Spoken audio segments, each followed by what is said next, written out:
Hello दोस्तों, दृष्टि IAS के इन फोकस प्रोग्राम में आप सभी का स्वागत है। बीते दिनों हमें इस बार का जो मानसून देखने को मिला वो कुछ पहले की ही तरह पिछले कुछ सालों जैसा देखने को मिला। हालांकि इस बार जो उत्तर पश्चिमी भारत की स्थितियां थी वहां पर बारिश पिछले कुछ वर्षों से बेहतर देखने को मिली। इसके अलावा ऐसा भी अनुमान लगाया गया है कि आने वाले समय में जब सर्दियां आएंगी तो सर्दियां भी पहले से कुछ बेहतर ही होंगी या सर्दियों का प्रभाव अधिक होगा। इन सभी परिस्थितियों के मूल में जिस स्थिति को देखा जा रहा है उसको कहा गया है ला नीना का प्रभाव। और ला नीना का प्रभाव जो पिछले कुछ वर्षों से बना हुआ है उस पर आज हम यहाँ चर्चा करने जा रहे हैं। जो टॉपिक है वह है ला नीना के ट्रिपल डिप का भारतीय मानसून पर क्या होगा प्रभाव। तो ला नीना का जो प्रभाव भारत के मानसून पर इस बार अभी हमने जो चर्चा की वो पिछले कुछ सालों से बना हुआ है। इसमें एक शब्द चर्चा में है ट्रिपल डिप। तो ट्रिपल डिप क्या है हम देख लेंगे।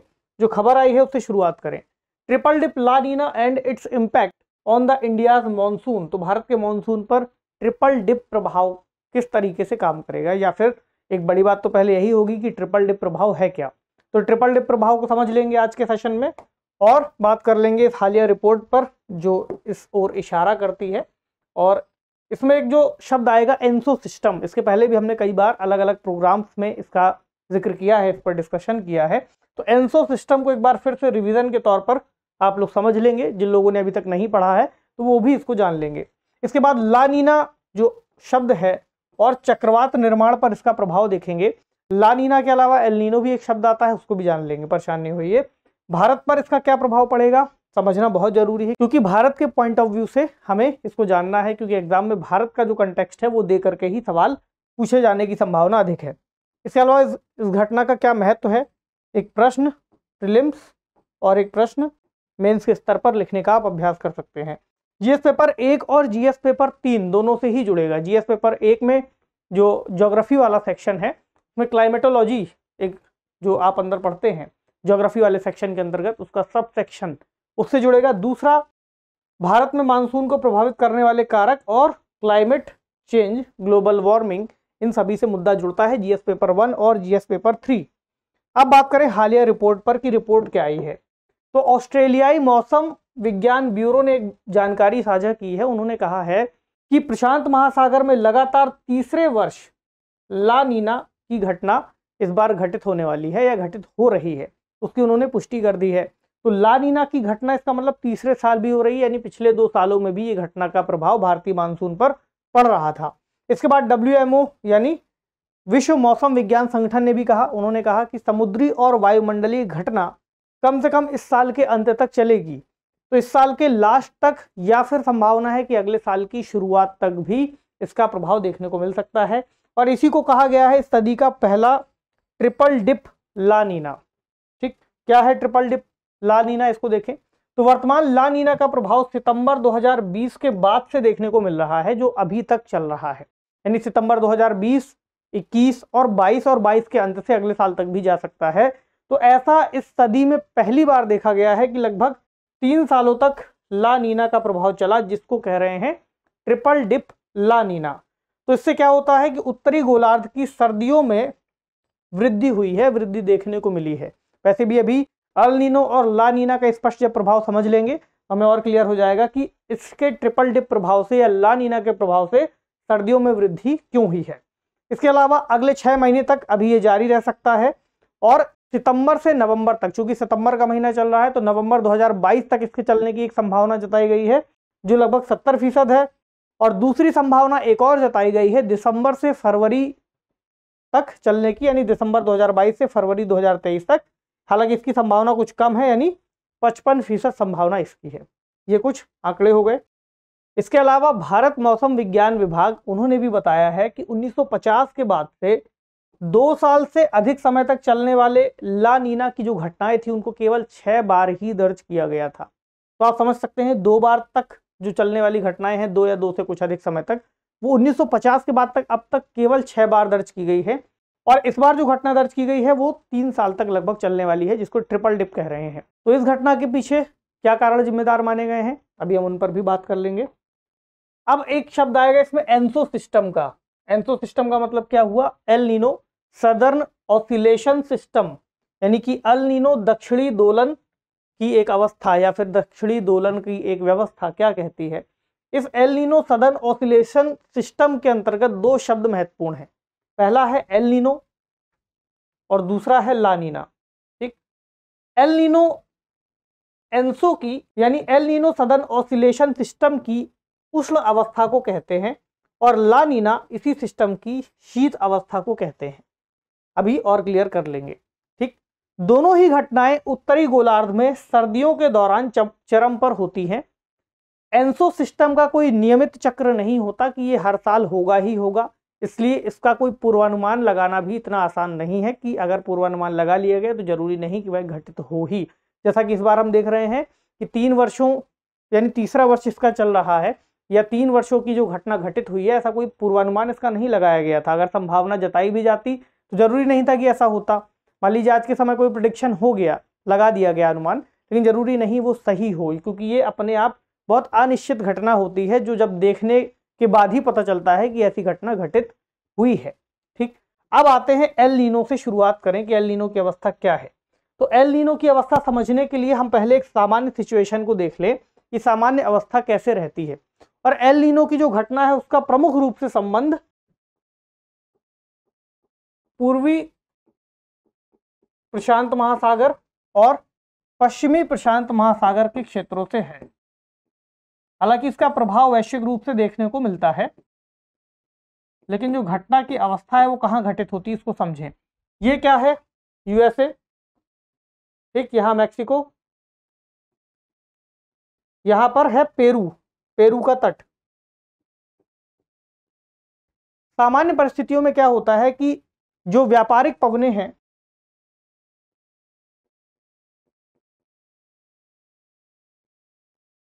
आप जानते हैं कि व्यापारिक पवनें पूर्व से पश्चिम की ओर चलती हैं, इसलिए इनको पूर्वी पवन भी कहते हैं। कुछ इस तरह से चलेंगी और किस क्षेत्र में चलेंगी? ये चलेंगी भूमध्य रेखा वाले क्षेत्र में। ठीक, तो भूमध्य रेखा या इक्वेटर के नजदीक जो व्यापारिक पवनें चलती हैं वो सामान्य परिस्थितियों में गर्म जल को पूर्व से पश्चिम की ओर लेकर के जाती हैं। ठीक, गर्म जलधारा को पूर्व से पश्चिम की ओर ले जाती हैं।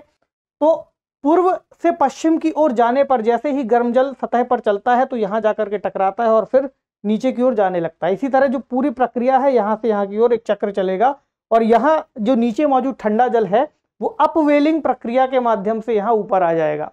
तो आपको समझ में आएगा कि जो पेरू वाला तट है इन सामान्य परिस्थितियों में वो ठंडा होगा, यहाँ ठंडी जलधारा होगी और यहाँ गर्म जलधारा होगी। ठीक, तो यहाँ पर जो सतही तापमान है वहां पर लो प्रेशर क्रिएट होगा, यहाँ पर सामान्य स्थितियों में हाई प्रेशर क्रिएट होगा। जहाँ लो प्रेशर क्रिएट होगा वहां पर बारिश की स्थितियां ज्यादा बनेगी, तो यहाँ बारिश होगी, यहाँ सामान्य स्थितियां बनी रहेंगी, सर्दियों का मौसम बना रहेगा। अब अगर इस सामान्य से वर्ष से हट करके एल नीनो का वर्ष हो गया, ठीक, मान लीजिए एल नीनो वर्ष आ गया, अब क्या होगा? जो व्यापारिक पवनें हैं वो कुछ कमजोर हो जाएंगी, या फिर हम यूं कहें कि व्यापारिक पवनें जब कुछ कमजोर हो जाएंगी तभी फिर एल नीनो की स्थिति बनेगी। तो यहां से चलने वाली जो व्यापारिक पवन है वो कमजोर हो गई, तो अब जो गर्म जल पूर्व से पश्चिम की ओर जा रहा था यह सामान्य सी स्थिति हो जाएगी बाधित।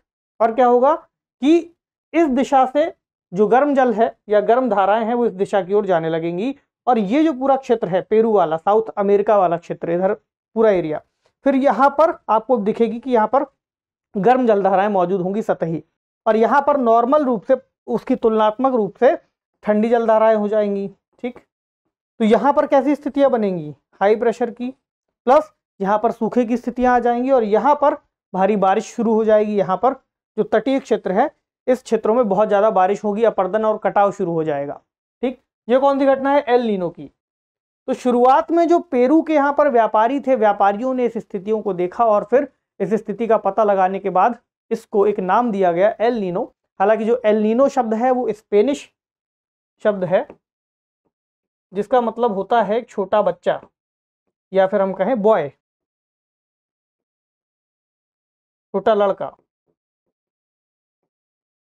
अब आ जाते हैं ला नीना की स्थितियों पर, उसको देखें। तो मान लीजिए अब कोई वर्ष ला नीना का है, तो जब ला नीना का वर्ष तभी होगा जब व्यापारिक पवनें सामान्य परिस्थितियों से कुछ ज्यादा मजबूत हो जाएंगी। ठीक, तो जब ये मजबूत हो जाएंगी तो पूर्व से पश्चिम की ओर और ज्यादा गर्म जल को लेकर के जाएंगी और सामान्य स्थितियों से ज्यादा यहाँ पर लो प्रेशर की दशाएं बनेंगी और बारिश और ज्यादा होगी इंडोनेशिया, एशिया और ऑस्ट्रेलिया वाले क्षेत्रों में। ठीक, और यहाँ क्या होगा, यहाँ ठंडी जलधाराएं मौजूद हो जाएंगी,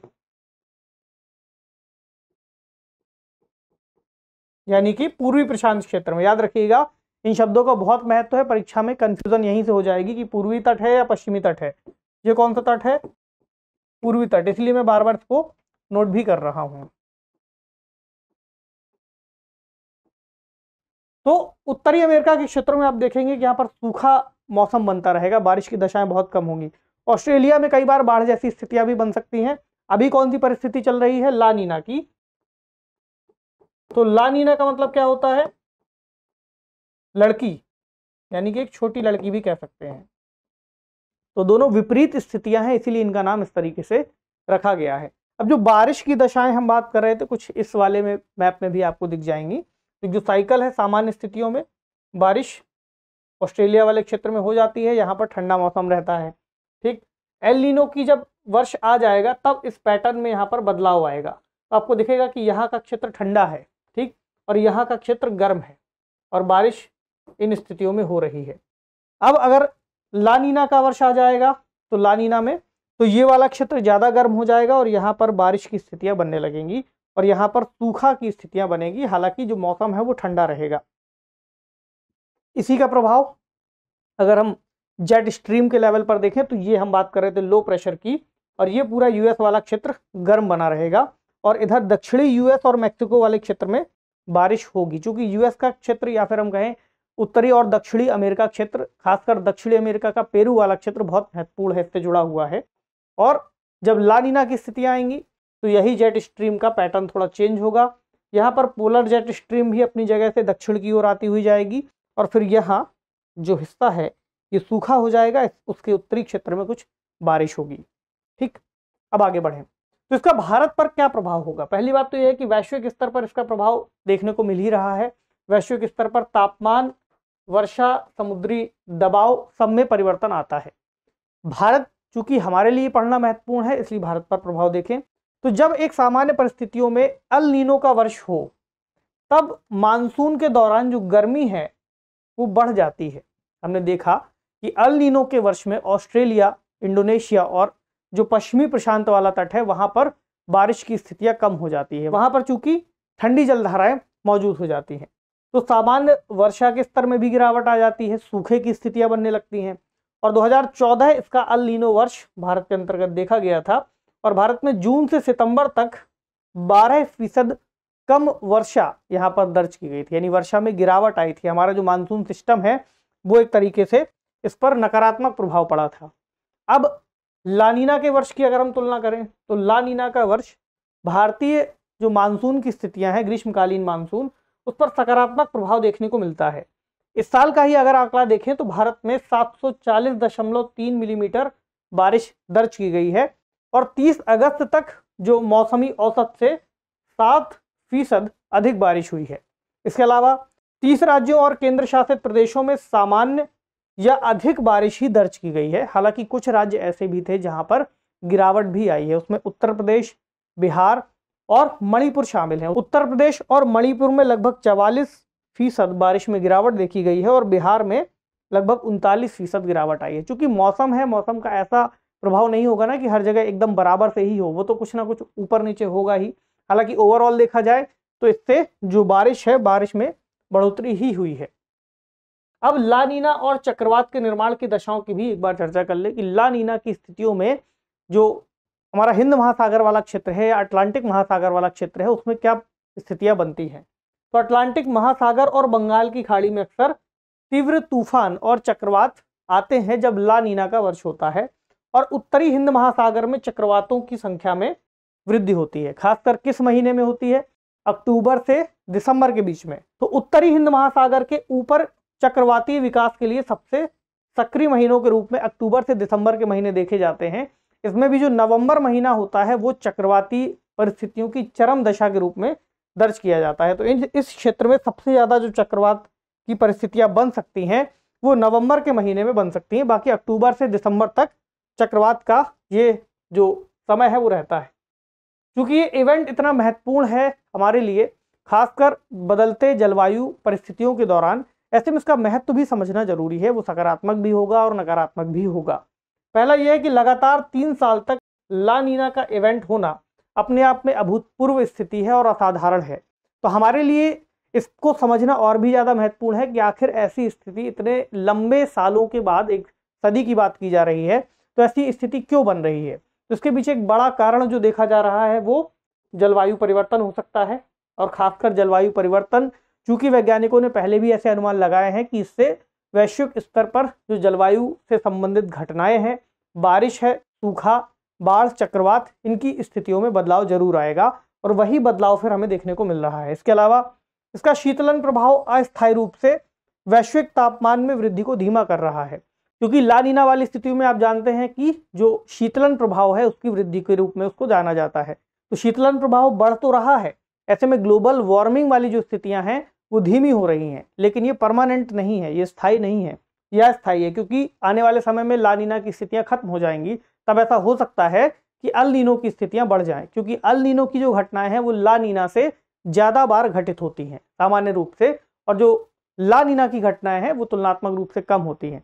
सामान्य रूप से देखा जाए तो लगभग 6 महीने से साल भर की स्थितियां बनती हैं, लेकिन असामान्य परिस्थितियों में अभी हम उसको 3 वर्षों तक भी बढ़ा हुआ देख रहे हैं। तो यह दीर्घकालिक वार्मिंग प्रवृत्ति को रोकने या उलटने की स्थिति में नहीं है। मतलब ऐसा नहीं कह सकते कि ला नीना की स्थितियां बन रही हैं तो अब ग्लोबल वार्मिंग रुक जाएगी या खत्म हो जाएगी। ठीक, बहरहाल ये जो फिनोमिना है इसको अध्ययन के रूप में रखा गया है, इसका अध्ययन किया जा रहा है और धीरे धीरे फिर हम और इसके बारे में जान सकेंगे कि क्यों ऐसी स्थितियां बनी। क्योंकि घटना पहले घटित होती है, बाद में फिर उसके कारणों का पता लगाया जाता है, बाद में उसके प्रभावों को देखा जाता है। ठीक है, तो इसका सवाल क्या बन सकता है आज के सेशन से जुड़ा हुआ, निम्नलिखित कथनों पर विचार कीजिए। ला नीना घटनाएं पूर्व मध्य विषुवतीय प्रशांत महासागरीय क्षेत्र में औसत समुद्री सतही तापमान से निम्न तापमान की द्योतक हैं, यानी निम्न तापमान की ओर सूचित करती हैं।